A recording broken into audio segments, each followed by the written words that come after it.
સિયારામ, હર હર મહાદેવ અને good morning બધાને. કેમ છો બધા? આઈ હોપ કે તમે બધા એકદમ મજામાં જ હશો. Welcome to Hitanshi stocks channel. ને જો અત્યારે તો 7:30 વાગવા આવ્યા છે અને આજ તો હું સવારમાં 5 વાગ્યામાં ઉઠીને રનિંગ કરવા ગઈ હતી. આજથી ફાઇનલી ચાલુ કરી દીધું છે રનિંગ કરવાનું. એટલે 5 વાગ્યામાં ફૂલ ઠંડીમાં ઉઠીને રનિંગ કરવા 5:30 ગઈ હતી.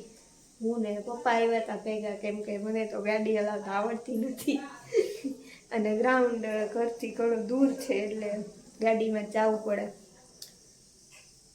અને બસ હજી 7 વાગે તો આવ્યા અને મમ્મી પપ્પા માટે ટિફિન બનાવે છે કે બની ગયું છે? રોટલી બાકી છે. એ નાક પાસે ગુમડું થયું ઓલી પવાલી બધું નાક પાસે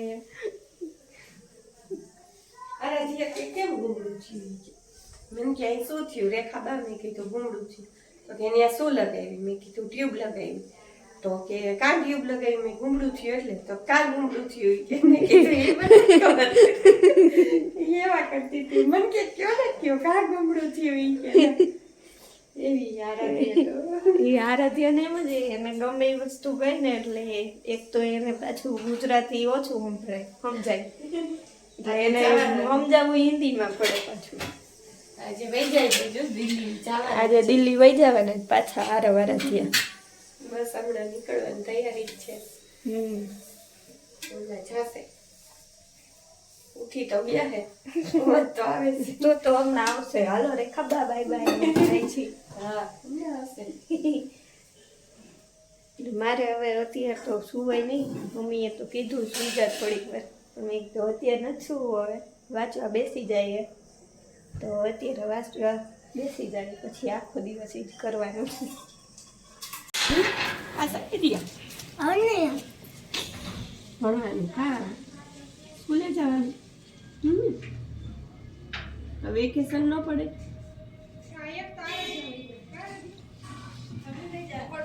વેકેશન ન પડે.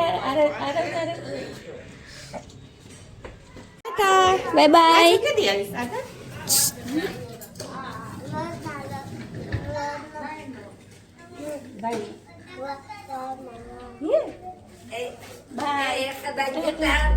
તો 10 વાગ્યા છે અને હું આવી ગઈ છું રીડિંગ કરવા માટે.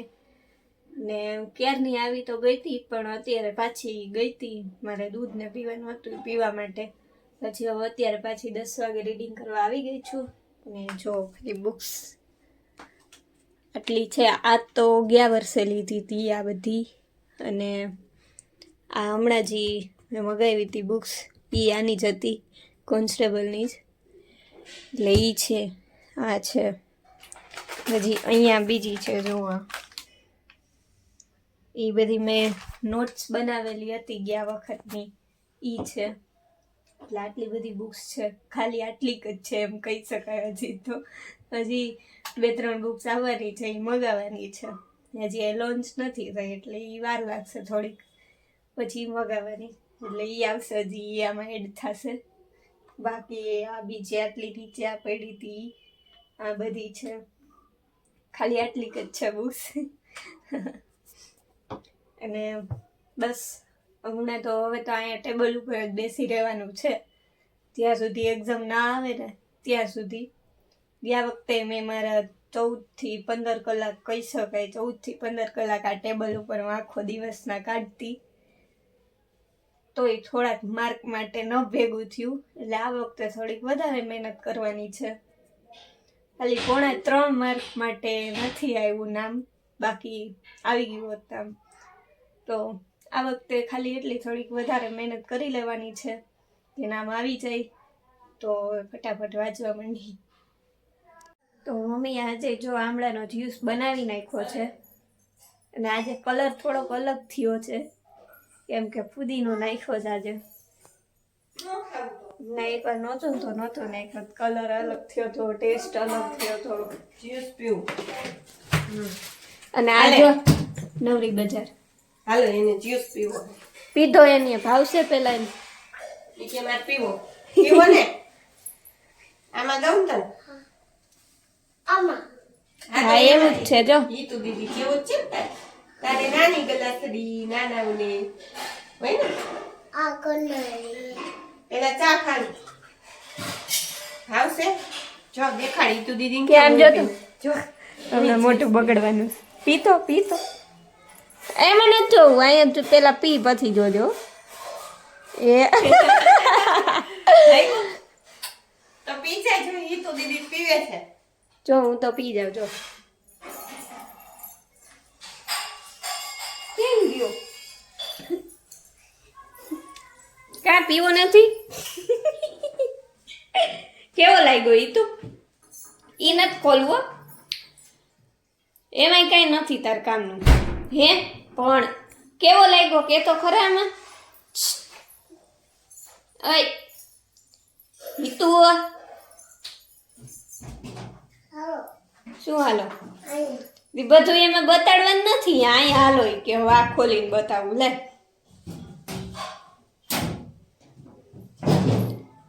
મમ્મી આ બધું ખોલે અહીંયા લેજે જલ્દી મારા હાથમાં ગ્લાસ છે અહીંયા ગયો હમણાં દેવાની એક ચાપડ જો રેખા બાઈ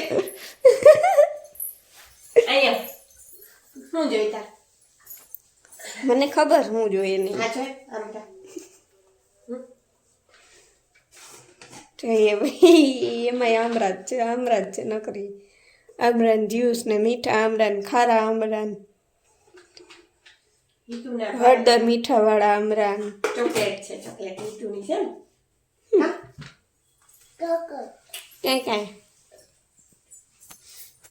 તો 7 વાગ્યા છે અને હું પાછી વાંચવા આવી ગઈ છું તો કે હમણાં તો બીજું કંઈ રૂટીન હશે જ નહીં મારે વાંચવાનું જશે આખો દિવસ એટલે અત્યારે 7 વાગ્યા છે એમ તો થોડીક વાર પહેલાં જ આવી ગઈ હતી થોડીક વાર એટલે 5:30 વાગે જ આવી ગઈ હતી પણ પછી અત્યારે વળી પાછી થોડીક વાર બ્રેક લેવા માટે નીચે ગઈ હતી વળી પાછી આવી ગઈ છું વાંચવા માટે 7 વાગ્યા છે હવે ડાયરેક્ટ જમવા જવાનું છે બોલાવશે ત્યારે મમ્મી અને બસ હમણાં તો આજ રૂટીન રહેશે એક્ઝામ નહીં આવે ત્યાં સુધી બીજું કંઈ તો અમારું રૂટીન હશે નહીં જો સવારે વહેલા ઉઠીને રનિંગ કરવા જવાનું રનિંગ કરીને આવીને થોડીક વાર પછી વાંચવા બેસી જવાનું વચ્ચે એક બ્રેક આવે પછી પાછું વાંચવા બેસી જવાનું બપોરે થોડીક વાર આરામ કરવાનો સવારે વહેલા ઉઠ્યા હોય 5 વાગ્યામાં એટલે થોડીક વાર સૂઈ જવું પડે થોડીક વાર સૂઈ જવાનું પછી ઉઠીને વળી પાછું વાંચવા બેસી જવાનું અને પછી ડાયરેક્ટ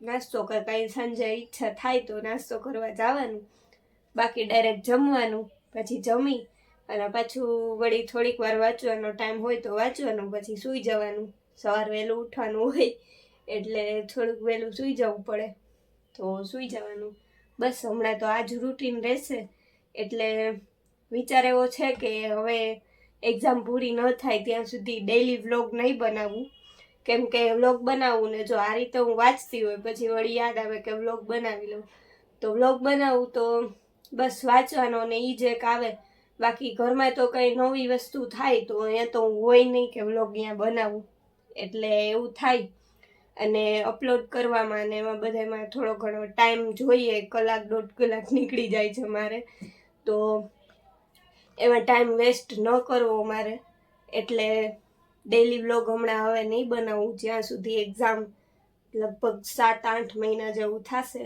તો એટલે વચ્ચે ક્યારેક કંઈક નવીન હોય ત્યાં બહાર જવાનું હોય કે બહાર લગભગ તો ઓછું હોય હું જઈશ બધા જશે પણ હું નહીં જાઉં વાંચવાનું હોય તો જવાનું હશે ક્યાંય ઘરમાં કંઈ નવીન હશે તો બનાવતી રહીશ વ્લોગ બાકી મારા સ્ટડી વ્લોગ્સ ને એ બધા નવા જે હશે કેવી રીતે રનિંગ કરું છું કેવી રીતે વાંચું છું આખો દિવસ એવો જો શોર્ટ વિડીયો બનાવવાનો મને મેળ આવશે તો શોર્ટ વિડીયો બનાવીને અપલોડ કરતી રહીશ અને બસ ડેઈલી વ્લોગ તો હવે વિચાર નથી જ ડેઈલી નહીં બનાવું ક્યારેક ઈચ્છા થશે કે હાલો આજે કંઈક નવીન છે તો બનાવી નાખશું બાકી ખોટો કેમ કે વાંચવામાંથી પછી છે ને વચ્ચે વ્લોગ મૂકવાનો ટાઈમ હોય ને માંડ વાંચવાનો મેળ આવ્યો હોય તો વળી વ્લોગ મૂકવાનો ટાઈમ થઈ જાય તો વળી વાંચવાનું મૂકી દેવાનું. વળી જે એક રીધમ આવી હોય ને વાંચવાની કે આટલું વાંચવાનું છે એ બધું બગડી જાય, આડાવડું થઈ જાય. અત્યારે જો વચ્ચે હું વાંચતી હતી ને યાદ આવ્યું કે થોડોક બ્લોગ લઈ લઉં તો એમાં વચ્ચે થોડુંક બગડી જાય, એટલે એવું મારે નથી કરવું આ વખતે. તો બસ ક્યારેક ક્યારેક વ્લોગ આવશે તો જોતા રહેજો બધા, ક્યારેક ક્યારેક વ્લોગ આવે એ બસ બન્યા રહેજો વ્લોગમાં.